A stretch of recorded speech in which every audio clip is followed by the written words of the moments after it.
বিস্ফোরণ, হুইসেল, আতঙ্ক, দিকবিদিক ছোটাছুটি। 28 জুলাই সন্ধ্যায় হবিগঞ্জে শহর যেন পরিণত হয় ত্রাসের নগরীতে। টাউন হল এলাকায় পুলিশের সামনেই চলে বেধড়ক মারধর।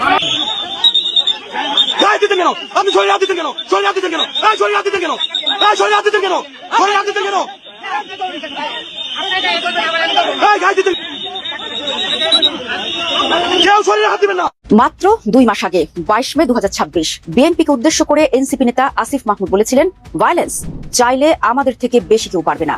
জুলাই অভ্যুত্থানে দেখিয়েছি, মাত্র 2 মাস পর হবিগঞ্জে এনসিপি এর জবাব পেয়ে গেল। হবিগঞ্জে তার গাড়ি ঘিরে ফেলে ছাত্রদলের নেতাকর্মীরা, গাড়ি ফেলে ব্যাংকে গিয়ে আশ্রয় নেন তিনি। সার্জিসকে বিপদে ফেলে এনসিপির আরেক নেতা নাসিরউদ্দিন পাটোয়ারি আশ্রয় নেন সার্কিট হাউসে। আসিফের মন্তব্যের উত্তরটা এর মধ্যেই আছে। আমাদের গতকালকে একটি নির্ধারিত প্রোগ্রাম ছিল, আপনারা জানেন, পুরো বাংলাদেশে জুলাইয়ের বিচার এবং সংস্কার বাস্তবায়ন, গণভোটের রায় বাস্তবায়নের জন্য আমরা পুরো বাংলাদেশের মানুষের কাছে যাচ্ছি, মানুষের সাথে কথা বলার জন্য গিয়েছি। গতকালকে হবিগঞ্জে আমরা মানুষের সাথে কথা বলেছি, আলোচনা করেছি। যখন বের হব সেই সময় আমাদের উপরে হত্যা চেষ্টা করা হয় এবং বিএনপির জিকে গাউসের যারা অনুসারী রয়েছে তারা আমাদের উপরে চেইন, হকি স্টিক, রামদা দিয়া হলো আঘাত করে। প্রিয় দর্শক, এতক্ষণ দেখেছেন ভিডিওর বিশেষ অংশ, এখন দেখবেন মূল ভিডিও। দর্শক, মূল ভিডিওতে চলে যাব। মূল ভিডিওতে চলে যাওয়ার আগে আপনাদেরকে ছোট্ট করে একটা অনুরোধ করবো, আপনি যদি এই ধরনের রাজনৈতিক ভিডিও পছন্দ করে থাকেন তাহলে আমাদের চ্যানেলটি সাবস্ক্রাইব করুন এবং নিত্য নতুন এই ধরনের রাজনৈতিক ভিডিও সবার আগে পেতে হলে আমাদের ভিডিওতে লাইক দিয়ে পাশে থাকা বেল আইকনটিতে অল দিয়ে রাখুন। দর্শক, কথা না বাড়িয়ে চলেন এবার আমরা মূল ভিডিওতে চলে যাই। মাত্র 2 মাস আগে 22 মে 2026 বিএনপিকে উদ্দেশ্য করে এনসিপি নেতা আসিফ মাহমুদ বলেছিলেন, ভায়োলেন্স চাইলে আমাদের থেকে বেশি কেউ পারবে না। জুলাই অভ্যুত্থানে দেখিয়েছি, মাত্র 2 মাস পর হবিগঞ্জে এনসিপি এর জবাব পেয়ে গেল। হবিগঞ্জে তার গাড়ি ঘিরে ফেলে ছাত্রদলের নেতাকর্মীরা, গাড়ি ফেলে ব্যাংকে গিয়ে আশ্রয় নেন তিনি। সার্জিসকে বিপদে ফেলে এনসিপির আরেক নেতা নাসিরউদ্দিন পাটোয়ারি আশ্রয় নেন সার্কিট হাউসে। আসিফের মন্তব্যের উত্তরটা এর মধ্যেই আছে। আসিফ মাহমুদ 24 জুলাইয়ের কথা বলেছেন, কিন্তু তিনি ভুলে গেছেন 24 আর 26 এক নয়।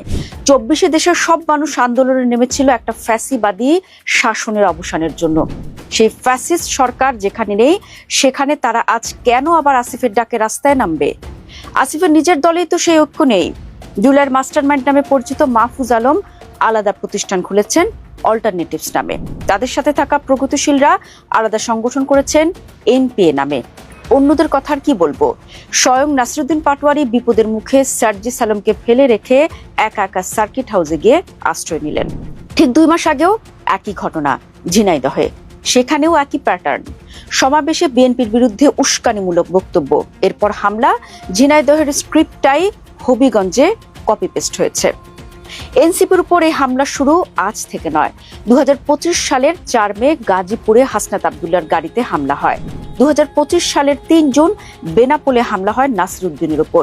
2025 সালের 16 জুলাই গোপালগঞ্জে এনসিপির প্রায় সব নেতাই আর্মির এপিসিতে করে আত্মরক্ষা করেন। 2025 সালের 20 অক্টোবর বগুড়ায় সার্জিসের উপর হামলা হয়।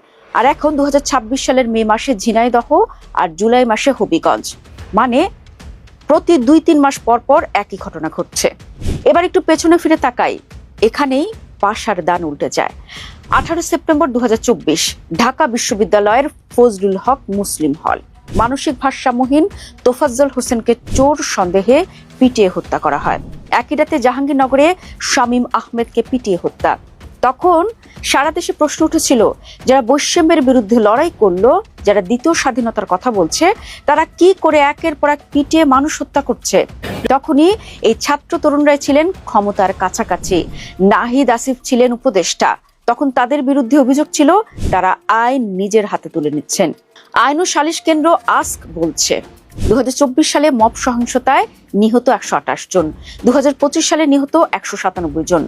ইউনূস সরকারের 1.5 বছরে মবে নিহত কমপক্ষে 293 জন।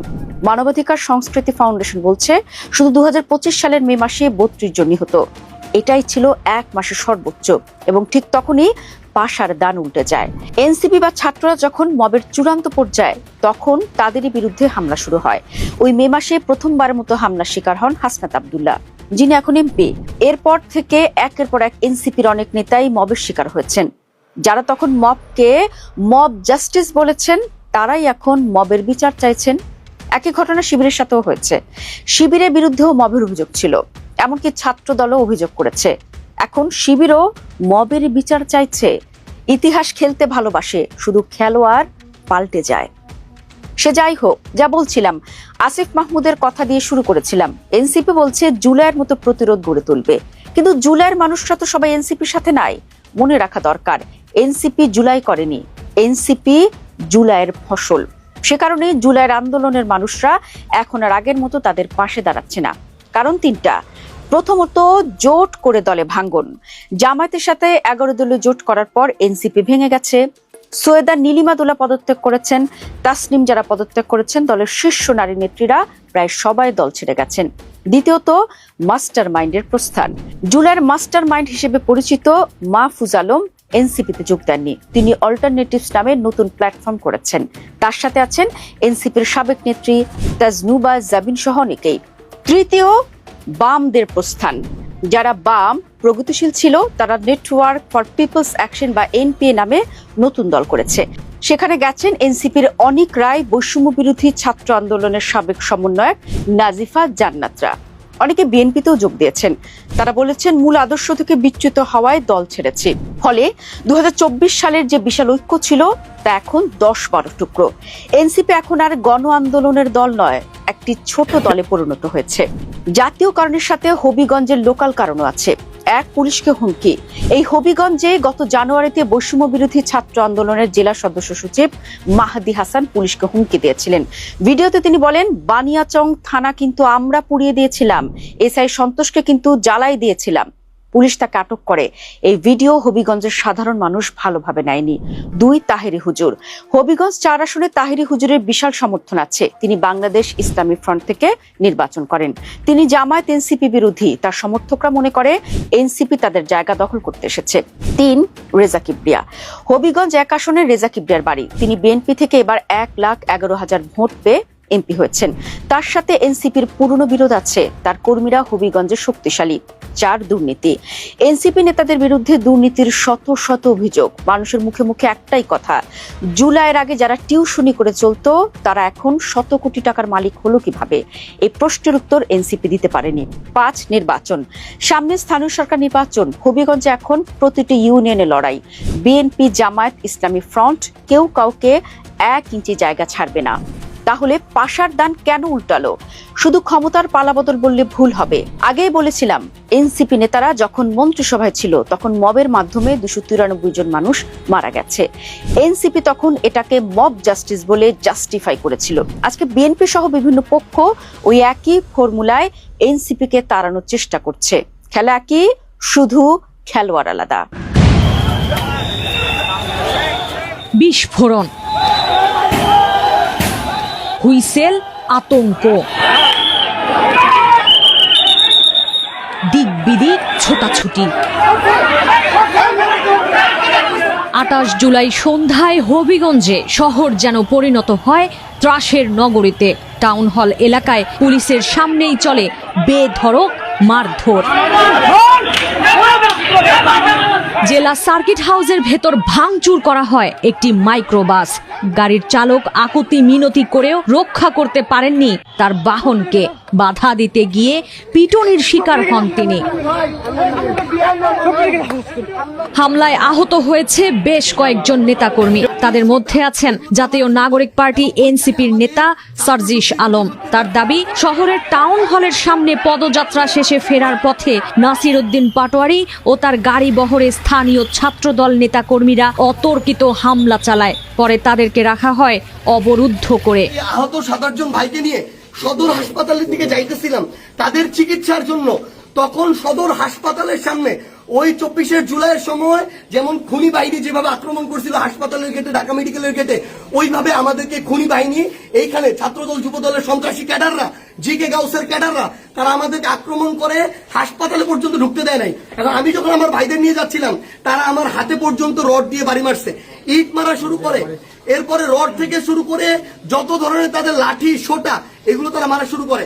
এবং ওইখানে আমাদের ছাত্র শক্তি, যুব শক্তির, এনসিপির অনেক ভাইকে তারা ওইখানে মানে ওই সবার সামনে ওখানে পিটায়, এবং আমরা এখানে পুলিশ দেখলাম আমাদের সামনে থাকা তো দূরের কথা, আমাদের সাথে থাকা তো দূরের কথা, এত বড় হামলার পরে তারা পিছনে দাঁড়ায় দাঁড়ায় নাটক দেখতেছে। এই ছিল অবস্থা। হামলার অভিযোগ নাকচ করেছে জেলা ছাত্রদল। তাদের অভিযোগ, আজমিরিগঞ্জে শহীদ মিনারে সমাবেশে এনসিপি নেতারা বিএনপি নেতাদের নাম উল্লেখ করে গুন্ডা বাহিনী বলে বক্তব্য দেন। এতে ছড়িয়ে পড়ে ক্ষোভ। ছাত্র জনতাই তাদের জবাব দিয়েছে। এটার সাথে আমাদের বাংলাদেশ জাতীয়তাবাদী ছাত্রদল সহ কোনো অঙ্গ সংগঠন জড়িত নয়।